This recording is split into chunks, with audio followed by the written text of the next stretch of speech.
भूगोल कक्षा 6 अध्याय 3 पृथ्वी की गतियाँ के प्रश्नोत्तर। पृथ्वी के अक्ष का झुकाव कोण क्या है? उत्तर, सूर्य की परिक्रमा के दौरान पृथ्वी एक और कुछ झुकी रहती है। यह झुकाव कोण 66.5 डिग्री है। प्रश्न 2, घूर्णन एवं परिक्रमण को परिभाषित करें।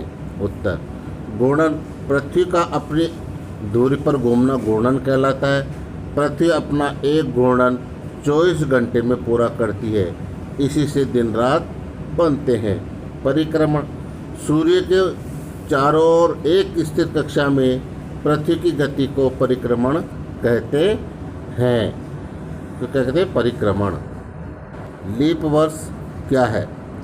यह वह वर्ष होता है जिसमें फरवरी माह 28 दिनों के स्थान पर 29 दिनों की होती है। इस प्रकार लीप वर्ष में 365 दिनों के स्थान पर 366 दिन होते हैं। लीप वर्ष प्रत्येक 4 वर्ष के बाद आता है। लीप वर्ष कितने दिन के बाद आता है? 4 वर्ष के बाद आता। विषुवत क्या है? उत्तर, 21 मार्च एवं 23 सितंबर को सूर्य की किरणें विषुवत वृत्त पर सीधी पड़ती है। इस अवस्था में कोई भी ध्रुव सूर्य की ओर नहीं झुका होता है। इसलिए पूरी पृथ्वी पर रात एवं दिन रात बराबर होते हैं। इसे विषुवत कहा जाता है। प्रश्न 6, दक्षिणी गोलार्ध में उत्तरी गोलार्ध की अपेक्षा उत्तर एवं दक्षिण का अयनांत अलग अलग समय में क्यों होता है? उत्तर, जब उत्तरी गोलार्ध सूर्य की तरफ झुका होता है तो सूर्य की किरणें कर्क रेखा पर सीधी पड़ती है। इसलिए उत्तरी गोलार्ध में ग्रीष्म ऋतु होती है तथा दक्षिणी गोलार्ध में शीत ऋतु होती है। और जब दक्षिणी गोलार्ध सूर्य की ओर झुका होता है तो सूर्य की किरणें मकर रेखा पर सीधी पड़ती है।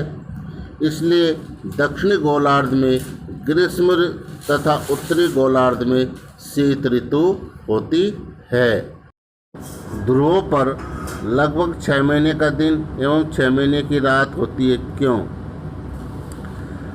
जब उत्तरी गोलार्ध सूर्य की तरफ झुका होता है तो पृथ्वी के अपने अक्ष पर झुके होने के कारण उत्तरी ध्रुव पर लगातार 6 महीने तक सूर्य की किरणें पड़ती है, जिससे 6 महीने का दिन होता है। इसके विपरीत दक्षिण ध्रुव पर 6 महीने की रात होती है। जब दक्षिण गोलार्ध सूर्य की ओर झुका होता है तो दक्षिणी ध्रुव पर लगातार 6 महीने सूर्य की किरणें पड़ती है, जिससे 6 महीने का दिन होता है, तथा उत्तरी ध्रुव पर सूर्य की किरणें 6 महीने तक नहीं मिलती, जिससे वहाँ 6 महीने की रात होती है। सही उत्तर चिन्हित कीजिए। पहला, पृथ्वी की सूर्य के चारों ओर की गति को क्या कहा जाता है?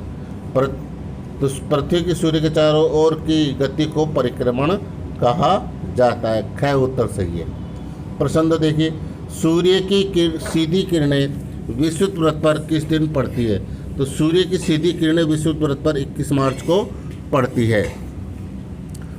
तीसरा, गर्मी में क्रिसमस का पर्व कहाँ मनाया जाता है? तो गर्मी में क्रिसमस का पर्व जो ईसाइयों का त्यौहार है वो ऑस्ट्रेलिया के अंदर मनाया जाता है। ऋतुओं में परिवर्तन पृथ्वी की किस गति के कारण होता है? तो ऋतुओं में जो परिवर्तन होता है वो परिक्रमण के कारण होता है। किसके कारण होता है? परिक्रमण के कारण, यानी ख उत्तर इसका सही है। खाली स्थान भरें। एक लीप वर्ष में दिनों की संख्या होती है। तो लीप वर्ष में एक दिनों की संख्या कितनी होती है? 366 होती है। दूसरा, पृथ्वी की प्रतिदिन गति को क्या कहते हैं? या कहते हैं तो उसका घूर्णन कहते हैं या दैनिक गति कहते हैं। पृथ्वी सूर्य के चारों ओर कक्षा में घूमती है।